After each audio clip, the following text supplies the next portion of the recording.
Assalamualaikum Ustadz. Assalamualaikum.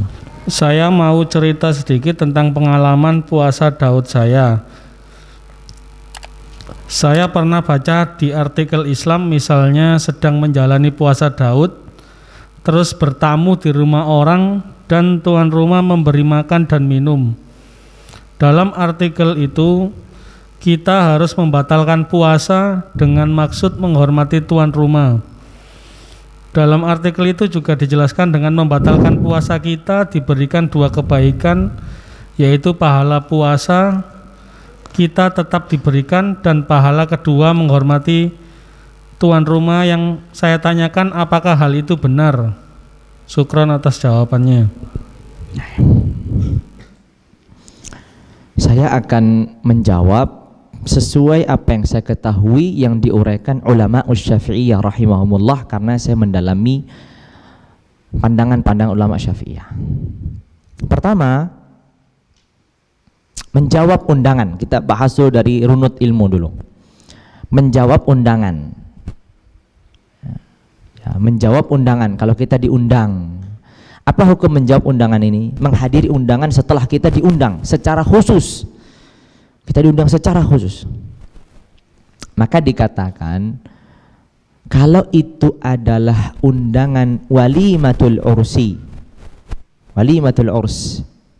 Undangan walimah pernikahannya. Maksud menjawabnya menghadiri walimah, dan itu undangan secara khusus, bukan undangan umum bagi kawan-kawan yang di masjid ini silahkan hadir, bukan, secara khusus. Kamu besok datang ada undangan. Maka menjawab undangan ini hukumnya wajib. Di dalam mazhab Syafi'iyah rahimahumullah, hukumnya wajib. Ini menjawab undangannya. Tapi dikatakan memakan makanannya tidak wajib. Nah, ini ada dua hal yang berbeda. Menjawab undangan, menghadiri walimah itu wajib kalau diundang secara person individu. Dan syarat yang lain, kalau tidak ada hal-hal yang itu bertentangan dengan syariat atau yang lainnya, tidak punya udzur sakit atau yang lainnya, itu udzur-udzur yang lain. Tapi memakan dari undangan itu bukanlah kewajiban. Dari ini bisa kita simpulkan, ini tadi dia bertamu, nggak diundang, disodorkan makanan. Tadi seingat saya tadi ada kata-kata harus membatalkan gitu. Maka jawabannya, kalau di dalam mazhab Syafi'iyah rahimahullah tidak harus membatalkan. Boleh dia membatalkan, boleh dia melanjutkan. Boleh dia membatalkan, boleh dia melanjutkan. Tidak harus. Ini penting dikasih garis bawah. Kemudian kalaupun dia harus membatalkan, ada konsekuensi hukum yang lain. Membatalkan suatu amalan yang sudah dilaksanakan di pertengahan kemudian dibatalkan, harus nggak dia mengulangi dan mengganti amalan tersebut? Itu dibahas dalam fikih. Sekalipun di dalam mazhab Syafi'iyah rahimahullah, kalau itu amalan sunnah maka tidak ada kewajiban untuk mengulanginya. Tapi di mazhab yang lain, pandangannya ada yang mewajibkan mengulangi. Loh, itu kan sunnah, tapi engkau sudah proses masuk di perjalanannya. Kalau belum mulai masih mending, tapi kamu sudah mulai malah mutus di jalan, harus mengganti.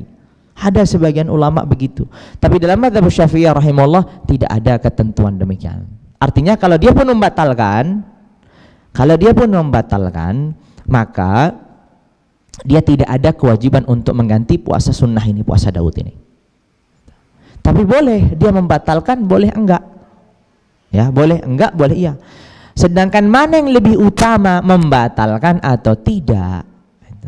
Ini wallahu a'lam bishawab, dan ini tergantung pada setiap keadaan masing-masing. Misalkan diundangnya, bertamunya pada waktu pas sebelum maghrib, asar misalkan, ya tinggal 2 jam lagi 3 jam maghrib kan gitu kan, batal, sudah berusaha berupaya kan, repot ya. Nah, misalkan sebagai contoh. Berbeda halnya kalau sarapan pagi gitu. Nah, ini masih panjang nih. Jadi tergantung keadaan. Begitu juga tergantung keadaan yang menjamunya. Jangan-jangan nanti dia sakit hati, putus hubungan tali silaturahim, nggak pernah lagi dijamu ketika bertamu ke rumahnya. Nah, hal-hal yang bagian ini kondisional. Kadang lebih dikedepankan lanjut puasa, kadang lebih dikedepankan batalkan puasa. Itu semua keadaannya ditentukan setiap keadaan yang berbeda-beda. Wallahu a'lam bishawab.